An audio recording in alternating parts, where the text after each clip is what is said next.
Hi friends, சுற்றுமழை சுடரை serial இனி வரப்போகிற எபிசோட்ஸ்க்கான ப்ரோமோவை தான் அந்த வீடியோவில் பார்க்க போகிறோம். அடுத்தடுத்த சுவாரஸ்யங்களை தெரிஞ்சுக்க வீடியோவை ஸ்கிப் பண்ணாமல் கடைசி வரைக்கும் பாருங்கள். சுடர் வெற்றி கூட பேசக்கூடாது அப்படின்னு அபி சொல்லிட்டாங்க. அதனால் சுடர் பேசாமல் தான் இருக்காங்க. மகேஷ்க்கு லஞ்ச் கொடுக்கறதுக்காக கேப்டன் வந்திருந்தார். அப்போ கூட நான் பேசலை, ஆனால் ஏன் பேசக்கூடாதுன்னு சொல்லிட்டீங்க. அவர் தானே உங்களை பூச்சாண்டிங்க கூட்டிகிட்டு போனப்போ காப்பாற்றினாங்க. எனக்கும் நிறைய முறை ஹெல்ப் பண்ணியிருக்காரு. ரொம்ப ரொம்ப நல்லவர் அவர், என்கிட்ட ரொம்ப அன்பாக நடந்துப்பார் அப்படின்லாம் சொல்கிறாங்க. ஆனால் அந்த ஹாஸ்பிட்டலில் நடந்த விஷயங்களை பற்றியெல்லாம் சுடர் சொல்கிறதில்ல. அதுக்குள்ளவே அபிக்கு கோவம் வந்துடுது. நான் தான் சொல்லிட்டேன்ல அவர் கூட பேசக்கூடாதுன்னு. திரும்ப திரும்ப கேட்டால் என்ன அர்த்தம் அப்படின்னு கோவப்பட்டதுக்கு, ஏன் அம்மோ அவர் ரொம்ப நல்லவர் அம்மோ, என்னால் அவர் கூட பேசாமல் இருக்க முடியாது, எனக்கு அவரை ரொம்ப பிடிக்கும், அவர் கூட நான் பேசிக்கிறேனே அம்மோ அப்படின்னு கேட்டாங்க. உடனே சுடர் அப்படின்னு கை வாங்கிட்டாங்க. ஒரே செகண்டில் ரியலைஸ் பண்ணிட்டாங்க, சுடர்கிட்ட நம்ம இவ்வளோ கோவத்தை காமிக்க வேண்டாம், அவள் தாங்க மாட்டா அப்படின்ட்டு. அதுக்கப்புறம் வா சுடர் அப்படின்னு மடியில் படுக்க வச்சுக்கிட்டு, என்னை மன்னிச்சிடுறா, நான் உன்னை அடிக்கிறதுக்கு கை ஓங்கியிருக்கக்கூடாது, என்ன இருந்தாலும் நீ எனக்கு அதிகமாக கோவப்படுத்திட்ட, நான் சொல்கிறது உன் நல்லதுக்கு தான் அப்படிங்கிறத நீ ஏன் புரிஞ்சிக்கவே மாட்டேங்கிற, அந்த ஆள் கூட நீ பேசக்கூடாதுன்னு சொன்னால் ஏன் கேட்க மாட்டேங்கிற அப்படின்றாங்க. இல்லமோ அவரை பார்க்கும்போது கூட நான் பேசலை, ஆனால் ஏன் பேசக்கூடாதுன்னு சொல்கிறீங்க, அந்த காரணத்தை மட்டும் சொல்லுங்கள் அப்படின்றாங்க. சொன்னாலும் உனக்கு புரியாது சுடர் அப்படின்றாங்க. இல்லமோ எனக்கு எல்லாமே புரியும், நீங்கள் சொல்லுங்கள், நான் புரிஞ்சுக்கிறேன், அவருக்கும் உங்களுக்கும் என்ன பிரச்சனை அப்படின்னு.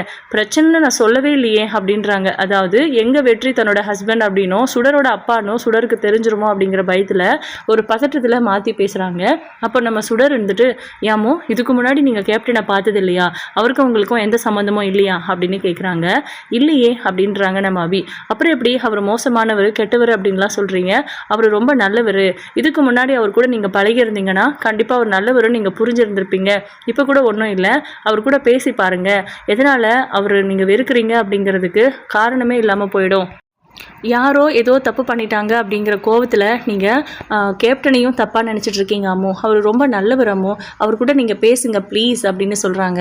இல்லை சுடர், நீ சொல்கிறதெல்லாம் என்னால் கேட்டுட்ருக்க முடியாது, நீ சொல்கிற அப்படிங்கிறதுக்காக எல்லாம் அவர் நல்லவராக கெட்டவரான்னு டெஸ்ட் பண்ண முடியாது. நான் எந்த தப்பும் பண்ணலைன்னு ப்ரூவ் பண்ணி என் பிரச்சனையிலேருந்து நான் வெளியே வரணும்னு நினைக்கிறதா, இல்லை அவர் நல்லவராக கெட்டவரான்னு நான் டெஸ்ட் பண்ணுறதா சொல்லு அப்படின்னு கேட்குறாங்க. இல்லைமோ நான் என்ன சொல்கிறேன்னா அப்படின்னு. சுடர் அதான் சொல்கிறேன்ல, நான் உங்ககிட்ட கோவப்பட வேண்டாம்னு நினைக்கிறேன், ஆனாலும் நீ என்னை கோவப்படுத்துகிற அப்படின்றாங்க. இல்லமோ நீங்கள் என்கிட்ட கோவப்பட்டாலும் சரி, என்னை திட்டுனாலும் சரி, ஏன் அடித்தாலும் சரி, நீங்கள் எனக்கு காரணம் சொல்லணும், ஏன் அவர் கூட பேசக்கூடாதுன்னு அப்படின்றாங்க. நான் இவ்வளோ தூரம் சொல்லியும் அவர் கூட பேசணுன்றதுலையே நீ குறியா இருக்கியே, அப்படி என்ன அவர் உனக்கு நல்லது பண்ணியிருக்காரு சொல்லு பார்ப்போம் அப்படின்னு கேட்குறாங்க. அப்போது ஆரம்பிக்கிறாங்க சொல்கிறதுக்கு. அதுக்குள்ளே நம்ம அபியோட ஃபோனு ரிங் ஆகுது. ஒரு நிமிஷம் அப்படின்னு சொல்லி ஃபோனை எடுத்து காதில் வச்சா நம்ம பிரபாகரன் தான் கால் பண்ணியிருக்காரு. அவர்கிட்ட ஒரு முக்கியமான விஷயம் இருக்கிறதாகவும் அதை நேரில் பார்த்து பேசணும் அப்படிங்கிற மாதிரியும் சொல்கிறாங்க. சரிங்க சார், நாளைக்கு நான் ஆஃபீஸ் வரேன் அப்படின்றாங்க. சரி ஓகே அப்படின்னு ஃபோனை வச்சிடுறாங்க. யாரமோ அப்படின்னு. யாரோ அதெல்லாம் உங்ககிட்ட சொல்ல முடியாது, நீ அமைதியாக படுத்து தூங்கு அப்படின்னு சொல்கிறாங்க. இல்லமோ நான் உங்ககிட்ட ஒரு விஷயம் கேட்கணுன்னு. இங்கே பாரு சுடர், நான் ஒரு முறை சொன்னால் அதை நீ கரெக்டாக கேட்டுப்ப அப்படின்ற நம்பிக்கையில் இருக்கேன். இப்போவும் சொல்கிறேன், நீ அந்த ஆள் கூட பேசக்கூடாது, அப்படி நீ அவர் கூட பேசுகிறதா இருந்தால் நான் இனிமேல் உங்ககிட்ட பேசவே மாட்டேன். உனக்கு ஓகேனா தாராளமாக நீ என்ன வேணால் பண்ணிக்கோ, நிரந்தரமாக அவர் கூடவே இருக்கிறதா இருந்தாலும் இருந்துக்கோ அப்படின்னு சொல்கிறாங்க. ஏன்மோ இப்படி பேசுகிறீங்க அப்படின்னு. ப்ளீஸ் சுடர், தயவு செஞ்சு விட்டுடு, எனக்கு ஏற்கனவே ரொம்ப பெயினாக இருக்குது, என்னால் இதை எல்லாத்தையும் உங்ககிட்ட எக்ஸ்பிளைன் பண்ணி என்னால் புரிய வைக்க முடியாது, புரிஞ்சுக்கிறவர்களாக இருந்தால் பரவாயில்ல, நீ தான் எதையும் புரிஞ்சிக்க தயாராக இல்லையே அப்படின்னு சொல்லிட்டு அபி அழுகுறாங்க. அம்மோ அழாதீங்க அம்மோ, இப்போ என்ன, நான் அவர் கூட பேசக்கூடாது அவ்வளவு தானே, நான் பேச மாட்டேன், ஆனால் கண்டிப்பாக நீங்கள் ஒரு நாள் எனக்கு காரணம் சொல்லுவீங்க, சொல்லணும் அப்படிங்கிற மாதிரி சொல்லிட்டு சுடர் அழுதுகிட்டே படுத்துட்டு இருக்காங்க. ஆனால் நம்ம அபி சுடருக்கு தன்னோட அப்பா அப்படின்னு தெரியாமலேயே அவர் மேலே இவ்வளோ அன்பு வந்திருக்கு. வெற்றிக்கும் சுடர் தன்னோட பொண்ணுன்னு தெரியாமல் எவ்வளோ பாசமாக இருந்திருக்காங்க. ஆனால் இந்த பாசத்துக்கெல்லாம் வெற்றி தகுதியானவன் இல்லைங்கிறத சுடருக்கு நான் எப்படி புரிய வைப்பேன். அதுக்கு மேலே அவன் சரியில்லை கெட்டவன்னு சொன்னால் ஏற்கனவே அவனை பற்றி உனக்கு தெரியுமான்னு கேட்குறா. நான் என்ன சொல்லுவேன் சுடர்கிட்ட அப்படின்னு சொல்லி அழுதுட்ருக்காங்க அபி.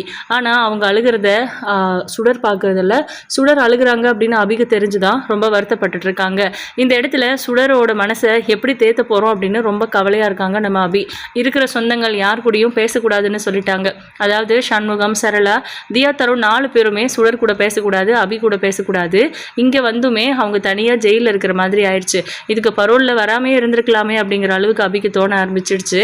இருந்தாலும் என்ன பண்ணுறது, யாரோ ஒருத்தவங்க சுடருக்கு ஏதோ ஹெல்ப் பண்ணுறாங்க, நல்லது பண்ணுறாங்க அப்படின்னு நினச்சிட்டு இருந்தோம். ஆனால் அது கடைசியில் வெற்றியாக இருக்கணும் எதிர்பார்க்கவே இல்லை அப்படின்ட்டு அவங்க ஏற்கனவே ரொம்ப டென்ஷன்லையும் மன அழுத்தத்துலேயும் இருந்தாங்க. இப்போது இந்த பிரச்சனை வேறு. அதாவது நான் ஏன் கேப்டன் கூட பேசக்கூடாது அப்படின்னு ரொம்ப ஸ்ட்ராங்காக கேட்டு அதுவும் அழுகுறாங்க நம்ம சுடர்லாம். எப்படி அதை சமாளிக்க போகிறோன்னு தெரியாமல் முடிச்சிட்ருக்காங்க. இன்னொரு பக்கம் நம்ம கர்ணா பார்த்திங்கன்னா அந்த மாணிக்கத்தை எப்படியாவது கண்டுபிடிக்கணும் அப்படின்னு சொல்லி ட்ரை பண்ணிட்டு இருந்தாங்க. இப்போது நம்ம திவ்யா மூலமாக பிரபாகரனுக்கு அவரை பற்றின ஒரு தகவல் கிடைச்சிது. அந்த தகவலை எப்படியாவது அபிகிட்ட சொல்லணும். அபி இந்த விஷயத்தில் ஏதாவது க்ளூ கிடைக்குமான்னு பார்க்கணும். இல்லைனா அந்த மாணிக்கத்துக்கிட்ட பேசணும். அப்படி பேசுறதுனால நமக்கு ஏதாவது தடையும் கிடைக்கிறதுக்கு வாய்ப்பு இருக்குது அப்படிங்கிறது பிரபாகரோட இன்டென்ஷன். அதுக்குள்ளவே நம்ம கர்ணாவுக்கும் மாணிக்கம் எங்கே இருக்காரு அப்படிங்கிற விஷயம் தெரிய வருது. கர்ணாவோட வீட்டில் எல்லாரும் டின்னர் சாப்பிட்டுட்டு இருக்காங்க. அப்போது கர்ணாவுக்கு ஒரு ஃபோன் கால் வருது. அட்டன் பண்ணாமல் வெளியே போய் பேசிட்டு வந்துடுறேன் அப்படின்னு எந்திரிக்கிறாரு. அது என்ன பழக்கம், சாப்பிட்டுட்டு இருக்கும்போது எந்திரிக்கிறது, முழுசாக சாப்பிட்டுட்டு போங்க அப்படின்னு நம்ம ஸ்வேதா சொல்கிறாங்க. இல்லை நான் வந்துடுறேன் அப்படின்னு சொல்லியும் முக்கியமான கால் அப்படின்னு போய் சொல்லிட்டு கையை கூட கழுவாமல் போய் ஃபோன் பேசிகிட்டு இருக்காரு. நம்ம வெற்றிக்கு சந்தேகம் வந்துடுச்சு. வேகமாக அவரோட பிளேட்டில் இருக்கிறத சாப்பிட்டு முடிச்சுட்டு அதுக்கப்புறமா ஹேண்ட் வாஷ் பண்ணிக்கிட்டு வெளியே போய் ஒட்டு கேட்டுட்டு இருக்காரு. ஸ்வேதா இதை பெருசாக நோட் பண்ணுறதில்ல, மகேஷை சாப்பிட வைக்கிறதுலையும் சும்மா திவ்யா கூட பேசிக்கிட்டு ஜாலியாக போயிட்டு இருக்குது. இப்போது நம்ம வெற்றி பார்த்தீங்கன்னா கர்ணா பேசுகிறத காது கொடுத்து கேட்டுட்டு இருக்காரு. என்னடா சொல்கிற, எப்படிடா கண்டுபிடிச்சிங்க அப்படின்னு. அங்கே ஆப்போசிட்டில் ஏதோ ஒரு பதற்றமான விஷயங்கிறது நல்லாவே தெரிஞ்சுக்கிறாரு இவர். சரி நான் உடனே கிளம்பி வரேன், வீட்டுக்கு கிட்ட யாரும் வந்து தொலையாதீங்க, திரும்ப எனக்கு கால் பண்ணாதீங்க, நானே கால் பண்ணுறேன் அப்படின்னு சொல்கிறாங்க. அதுக்கப்புறம் ஃபோனை கட் பண்ணிவிட்டு திரும்பி பார்க்குறாங்க. யாரும் இல்லை அப்படின்னு நினச்சிக்கிட்டு அவர் பாட்டுக்கு உள்ளே போய் ஸ்வேதா ஒரு எமர்ஜென்சி, நான் வந்துடுறேன், மகேஷை பார்த்துக்கோங்க அப்படின்னு சொல்லிட்டு கிளம்புறாரு. இந்த நேரத்தில் என்ன எமர்ஜென்சி, தனியாக போகிறீங்க அப்படின்னு. ஆமாம், வெற்றி எங்க அப்படின்னு கேட்குறாங்க. தெரியல, மேலே போய் படுத்துருப்பாருன்னு நினைக்கிறேன் அப்படின்றாங்க திவ்யா. சரி ஓகே, அவனுக்கு தெரிய வேண்டாம், நான் போகிற விஷயம் தெரிஞ்சு அவன் பதற்றப்படுவான் அப்படின்றாங்க. பதற்றப்படுற அளவுக்கு என்ன, நீங்கள் ஏன் தனியாக போகணும் அப்படின்னு ஸ்வேதா கேட்குறாங்க. இல்லை நான் தனியெல்லாம் போகலை, நம்ம பசங்க கூட வராங்க, நான் போயிட்டு வந்துட்டு எதுவாக இருந்தாலும் சொல்கிறேன், சக்ஸஸ் ஆகுமா இல்லையான்னு தெரியல, இது பிஸ்னஸ் சம்மந்தப்பட்ட விஷயம் அப்படின்றாங்க. சரி ஓகே அப்படின்னு ஸ்வேதா அதை அப்படியே லேசாக விட்டுடுறாங்க.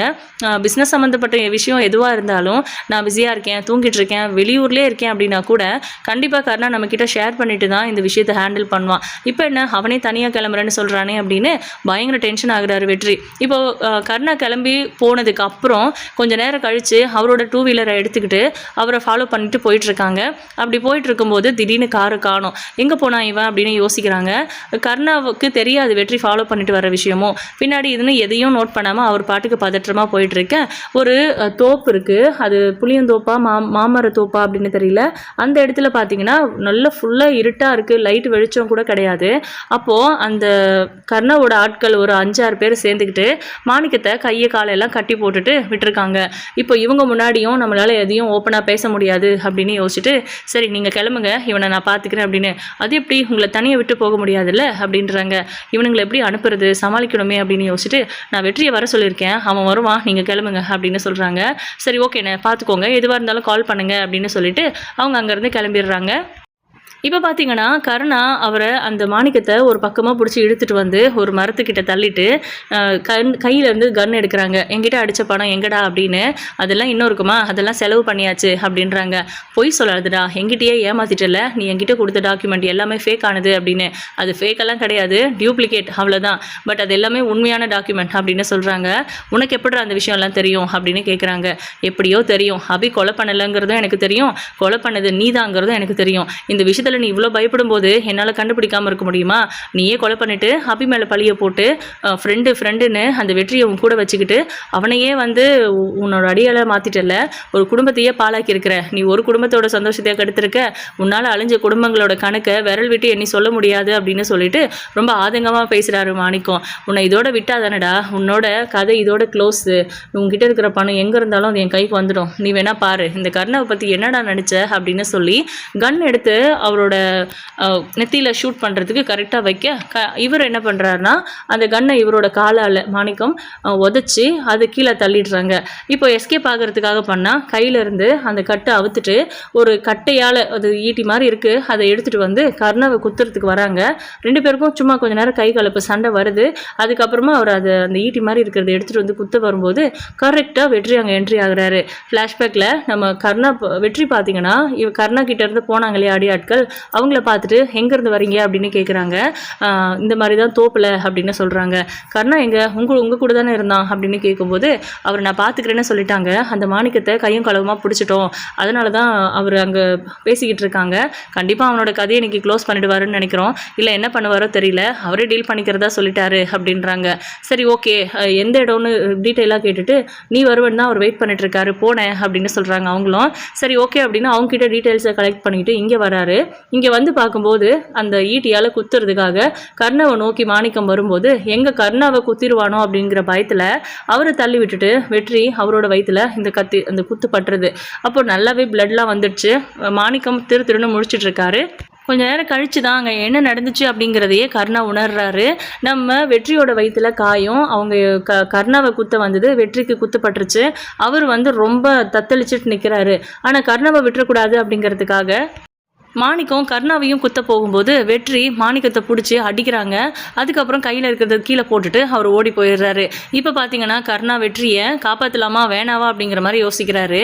ஆனால் அவன் நல்ல கான்சியஸாக இருக்கும்போது நம்ம அப்படியே விட்டுட்டு போனோம்னா ஒருவேளை அவன் உயிர் பழிச்சு வரும்போது அவ்வளவுதான், அவனுக்கு நம்ம மேலே சந்தேகம் அதிகமாகிடும் அப்படின்னு யோசிச்சுட்டு பேசாமல் இங்கே கொண்டுடலாமா இவனை அப்படிங்கிற மாதிரிலாம் யோசிக்கிறாங்க.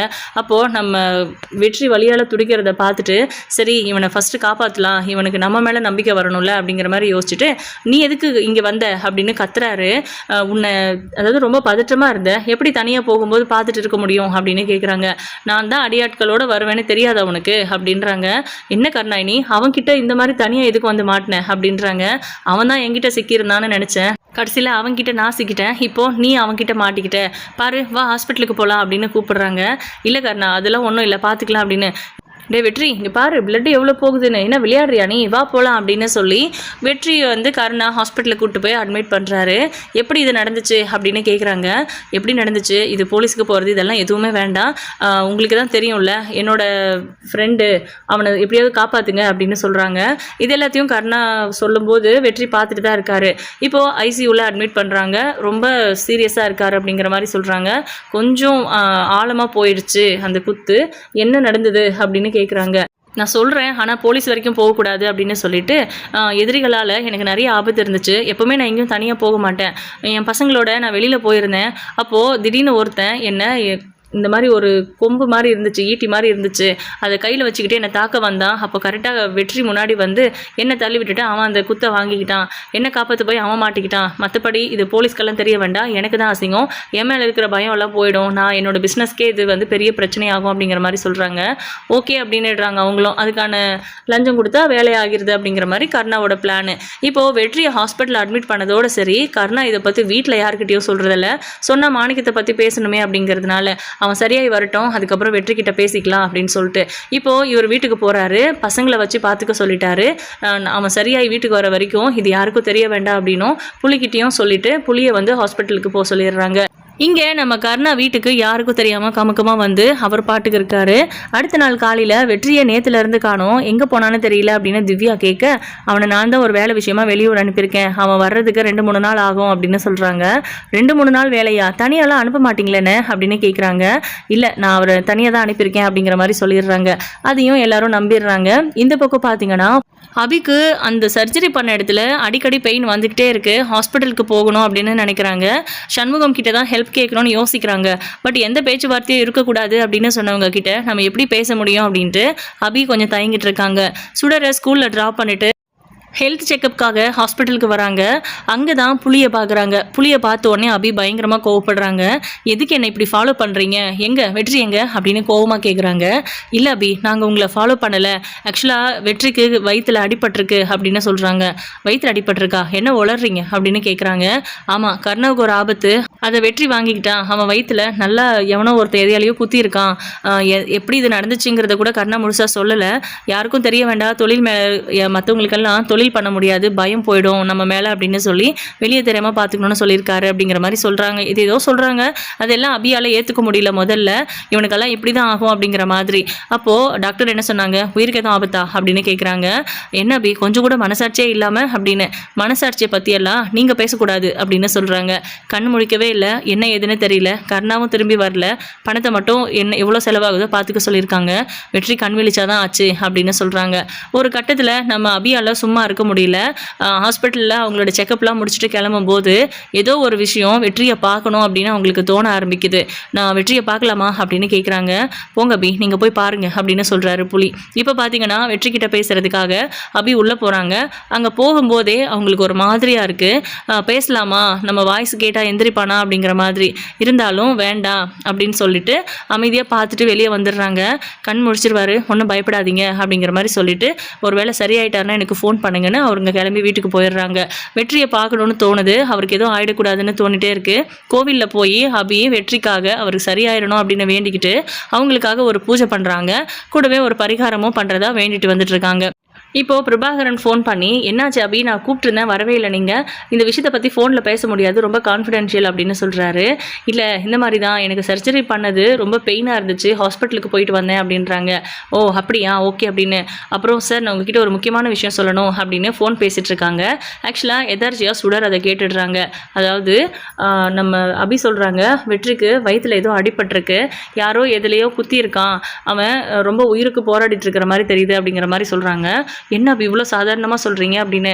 மனசு கேட்கல, என்ன இருந்தாலும் அவனை நான் நேசித்தது உண்மை, அவன் உயிர் பழைக்கணும் அப்படின்னு கடவுளை வேண்டிக்கிட்டு பரிகாரம் பண்ணுறதா வேண்டிட்டு வந்திருக்கேன். பிரசாதத்தை அவர்கிட்ட கொடுக்கணும், என் கூட வர முடியுமா உங்களால் சார் அப்படின்னு கேட்குறாங்க. நான் எப்படி வர முடியும், அங்கே கர்ணாவோட ஆளுங்கள்லாம் இருப்பாங்கல்ல அப்படின்றாங்க. ஆமாம், என்ன பண்ணுறதுன்னு தெரியல, சரிங்க சார் நான் போயிட்டு வந்துடுறேன் அப்படின்னு சொல்லிட்டு. எந்த ஹாஸ்பிட்டல் அப்படின்னு கேட்குறாங்க. என்ன அட்மிட் பண்ணியிருந்தாங்கல்ல அதே ஹாஸ்பிட்டல் தான் அப்படின்னு சொல்கிறாங்க. சரிங்க, நீங்கள் போய் பார்த்துட்டு என்ன ஏதுன்னு சொல்லுங்கள், நான் கர்ணா கிட்ட இதை பற்றி பேசுகிறேன் அப்படின்னு. இல்லை வேண்டாம், கர்ணாவுக்கு வெளியில் எங்கேயும் தெரியக்கூடாது அப்படிங்கிற மாதிரி ஒரு எண்ணம் போல இருக்குது, அதனால் அவங்க அடியாட்களை தான் விட்டு வச்சுருக்காங்க, கர்ணா அங்கே இல்லை அப்படின்னு சொல்கிறாங்க. ஆனால் வெற்றிக்கு இப்படி ஒரு நிலைமை வந்ததை என்னால் தாங்கிக்க முடியல, அதே நான் செத்துருந்தேன்னா வெற்றி சந்தோஷப்பட்டிருப்பான் அப்படிங்கிற மாதிரிலாம் சொல்லி ரொம்ப வருத்தப்பட்டுட்டு இருக்காங்க. சுடருக்கு ஒன்றுமே புரியல, ஏன் வெற்றி அங்கிளை பற்றி, அதாவது கேப்டனை பற்றி இப்படியெல்லாம் அம்மா பேசணும், அவருக்கு ஏதோ அடிபட்டிருக்குது ஹாஸ்பிட்டலில் இருக்காங்கன்னு சொல்கிறாங்களே அப்படின்னு சொல்லிட்டு. இப்போ அவங்க கிளம்பும்போது சுடரை கூப்பிட்டு, நான் வர்றதுக்குள்ளே நீ ஹோம்ஒர்க்லாம் முடிச்சு வைக்கணும், நான் கொஞ்சம் நேரத்தில் வந்துடுவேன் அப்படின்னு சொல்கிறாங்க. என்னமோ எங்கே போகிறீங்க அப்படின்னு சொல்லி கேட்குறாங்க. ஹாஸ்பிட்டலுக்கு போகிறேன், எனக்கு இந்த இடத்துல பெயினாக இருக்குது அப்படின்னு சொல்கிறாங்க, சர்ஜரி பண்ண இடத்த. இல்லை அம்மோ நானும் உங்கள் கூட வரேன்னு அடம் பிடிக்கிறாங்க. இல்லை வேண்டவே வேண்டான்னு சொன்னாலும் கேட்காம அடம் பிடிச்சி சரி வா போகலாம் அப்படின்னு கூடவே கூப்பிட்டு போயிடுறாங்க. அந்த ஹாஸ்பிட்டலில் வெற்றியை சுடர் பார்த்துடக்கூடாது அப்படிங்கிறதுக்காக இங்கேயே உட்காந்துட்டு நான் டாக்டரை பார்த்துட்டு வந்துடுறேன் அப்படின்னு ரிசப்ஷனில் உட்கார வச்சுட்டு போகிறாங்க. அங்கே புலியை பார்த்துட்டு நம்ம சுடர் வந்து அவர்கிட்ட பேசணும் அப்படின்னு நினச்சிட்டு இருக்காங்க. ஆனால் அவர் கொஞ்ச நேரம் ஃபோன் பேசிகிட்டு இருந்தார், அதுக்கப்புறம் ஆளையே காணோம். இப்போ அபி வந்து டாக்டரை பார்த்துட்டு வரேன்னு உள்ளே போனாங்களா, வெற்றியை பார்க்கறதுக்காக தான் போயிருப்பாங்கன்னு நம்ம அபிக்குமே தெரியும் இல்லையா. இப்போ பார்த்தீங்கன்னா நம்ம புலி வந்து ஒரு ரூமுக்கு வெளியே நின்றுட்டு இருக்காரு. அங்கே போய் அவர்கிட்ட பேசலான்னு பார்த்தா உள்ளே அபி இருக்காங்க அப்படின்னு தெரிஞ்சு, உங்கள் அம்மா உள்ளே இருக்காங்க, நீ எங்கேருந்து வர அப்படின்னு கேட்குறாங்க. நானும் அம்மா கூட தான் வந்தேன் அப்படின்னு சொல்கிறாங்க. நீ ஏன் போயிட்டு வெற்றியை பார்க்கல அப்படின்னு கேட்குறாங்க. இல்லை அம்மு வெற்றி கூட, அதாவது கேப்டன் கூட பேசக்கூடாதுன்னு சொன்னாங்க, ஆனால் அம்மு எதுக்காக கேப்டனை பார்க்க வரணும், அவர் நல்லவர் இல்லை, அவர்கிட்ட பேசக்கூடாதுன்னு சொன்னாங்க, அவங்க மட்டும் எப்படி வந்திருக்காங்க, எனக்கு ஒன்றுமே புரியல, உங்களுக்கு ஏதாவது விஷயம் தெரியுமா, அம்மாவுக்கும் கேப்டனுக்கும் என்ன சம்பந்தம், அவங்க நல்ல ஃப்ரெண்ட்ஸா இல்லை ஏதாவது எங்கள் ஃபேமிலியில் சேர்ந்தவங்களா, என்ன நடக்குதுன்னு என்னால் புரிஞ்சுக்க முடியல, நீங்களாச்சும் சொல்லுங்கள் புலி அங்கிள் அப்படின்னு கேட்குறாங்க.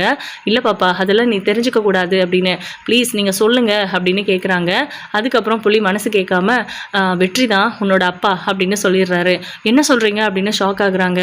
ஆமாம்மா, உங்கள் அம்மாவுக்கு உங்கள் அப்பாவை சுத்தமாக பிடிக்காம போனதுக்கு காரணம் உங்கள் அம்மா ஜெயிலில் இருக்கிறதுக்கு காரணம் வெற்றின்னு நினச்சிட்டு இருக்கா. ஆனால் நடந்தது நிறைய விஷயங்கள் இருக்குது, நீ சின்ன பொண்ணு இது எல்லாத்தையும் உங்ககிட்ட சொல்ல முடியாது, ஆனால் உன்னோட கேப்டன் மேலே எந்த தப்புமே இல்லை, அதே மாதிரி உன் அம்மா மேலேயும் எந்த தப்பும் இல்லை அப்படின்னு தான் எனக்கு தோணுது, ரெண்டு பேரும் ஒருத்தரை பற்றி தப்பாக புரிஞ்சு வச்சுருக்காங்க அப்படின்லாம் சொல்கிறாங்க. இதை கேட்டு சுடரால் தாங்கிக்கவே முடியல, எட்டி பார்க்குறாங்க. நம்ம அபி வெற்றி பக்கத்தில் போய் அவர்கிட்ட பேசுகிற மாதிரி நின்றுட்டுருக்காங்க. வெளியே இருந்து ஒன்றும் புரியலை. ஆக்சுவலாக அவங்க நெத்தியில் அவங்க எடுத்துகிட்டு வந்த பிரசாதத்தை வச்சு விடுறாங்க. அதுக்கப்புறம் நம்ம சுடர் அழுதுகிட்டே பார்த்துட்ருக்காங்க. ஸோ இதுக்கப்புறம் என்ன நடக்க போகுது, சுடர் அபிகிட்ட டைரெக்டாக கேட்க போகிறாங்களா, இல்லை வெற்றி மேலே எந்த தப்பும் இல்லை இதுதான் நடந்துச்சு அப்படின்னு அபி மேலே எந்த தப்பும் இல்லை இதுதான் நடந்திருக்கணும் அப்படிங்கிற மாதிரி வெற்றி கிட்டேயும் நம்ம சுடர் தான் எல்லாருக்கும் புரிய வச்சு 2 பேரையும் சேர்த்து வைக்க போகிறாங்களா என்னங்கிறத வெயிட் பண்ணி பார்க்கலாம். தேங்க்யூ.